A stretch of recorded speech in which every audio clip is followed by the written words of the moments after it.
প্রকাশিত হয়ে গেল ২৬ বিশ্বকাপের ড্র। ব্রাজিল পেল কঠিন দল, আর্জেন্টিনা তুলনামূলক সহজ দল পেয়েছে। স্পেন, পর্তুগাল, জার্মানি এবং ইংল্যান্ডও আছে বেশ ভালো গ্রুপে।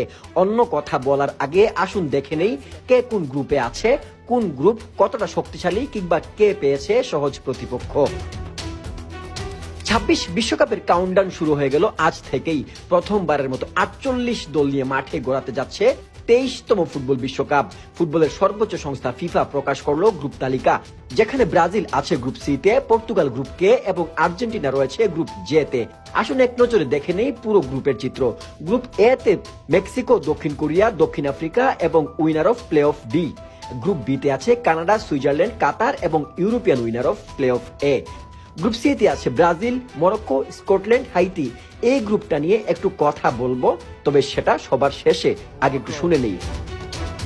গ্রুপ ডি তে আছে আমেরিকা, অস্ট্রেলিয়া, প্যারাগুয়ে, ইউরোপিয়ান এবং winner play off C. Group E তে আছে Germany, Ecuador, Cote d'Ivoire, Curacao.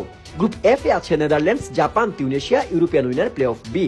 Group G তে আছে বেলজিয়াম, ইরান, মিশর, নিউজিল্যান্ড। গ্রুপ এইচ এ আছে স্পেন, উরুগুয়ে, সৌদি আরব, কাবু ভের্দে। গ্রুপ আই তে আছে ফ্রান্স, সেনেগাল, নরওয়ে এবং FIFA play of winner 2। Group J তে আছে আর্জেন্টিনা, অস্ট্রিয়া, আলজেরিয়া, জর্ডান। এইটা নিয়ে আমরা একটু কথা বলবো। গ্রুপ কে তে আছে Portugal, Colombia, Uzbekistan, FIFA winner play off 1। এইটা নিয়ে আমরা কথা বলবো। গ্রুপ এল এ রয়েছে ইংল্যান্ড, ক্রোয়েশিয়া, পানামা এবং ঘানা। এই যে সবগুলো গ্রুপ, এই দলগুলোর মধ্যে আমরা যদি গ্রুপ সি এর দিকে তাকাই, তাহলে দেখা যায় যে ব্রাজিল, মরক্কো, স্কটল্যান্ড এবং হাইতি। এখানে হাইতিকে একটু নরমাল দল ধরলেও ব্রাজিল, মরক্কো, স্কটল্যান্ড কিন্তু খুবই হাড্ডাহাড্ডি লড়াই হবে। অর্থাৎ বলা যায় এবারের গ্রুপগুলোর মধ্যে গ্রুপ সি সবচেয়ে কঠিন একটা গ্রুপ হতে যাচ্ছে। আবার গ্রুপ আই তে ফ্রান্স, সেনেগাল, নরওয়ে এবং ফিফা প্লে অফ উইনার 2। এই গ্রুপটাও একটা চমৎকার গ্রুপ হতে যাচ্ছে, কারণ ফ্রান্স, সেনেগাল এবং সাথে আছে নরওয়ে। নরওয়ে হচ্ছে আর্লিং হালান্ডের দেশ। সেই দুইটা দেশ যখন মুখোমুখি হবে, তখন হালান্ড এবং এমবাপ্পের লড়াইটাও কিন্তু আরেকবার দেখা যাবে। গ্রুপ জে তে আছে আর্জেন্টিনা, অস্ট্রিয়া, আলজেরিয়া, জর্ডান। এই গ্রুপটা আমার কাছে মনে হচ্ছে তারা একটা সহজ গ্রুপ পেয়েছে এবং তারা খুব সহজেই কিন্তু দ্বিতীয় রাউন্ডে যাওয়ার দাবি রাখে।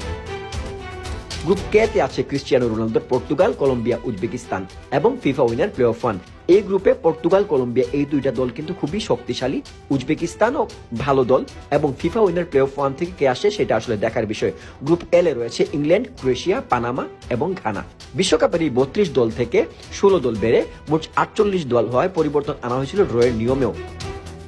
বিশ্বকাপে এবার যেটা সবচেয়ে বড় চমক, সেটা হচ্ছে 8-এর পরিবর্তে এবার 12টি গ্রুপ ছিল, যার কারণে ম্যাচের সংখ্যাও বেড়েছে। ম্যাচ হবে মোট 104টি।